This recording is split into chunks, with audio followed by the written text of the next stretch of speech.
ఏలే పాలకుల అనువనువున కొలువైనది మనువాదం 80 ఏళ్ల స్వాతంత్ర బలం ఏ వర్గానికి చేకూర్చే బలం 76 ఏళ్ల గణతంత్రం మన బహుజనులకు అయ్యను శాపం తరతరాలుగా పాలకులయ్యి అడుగు అడుగునా అణిచివేస్తిరి ఎన్నడు ఇక ఎన్నడు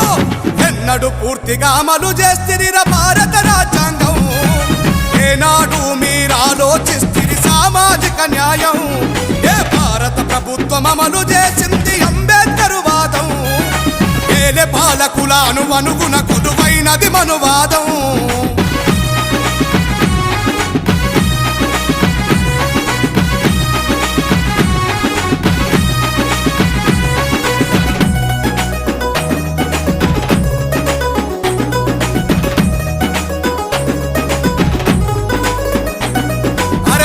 మూలము ఇదం జగత్తని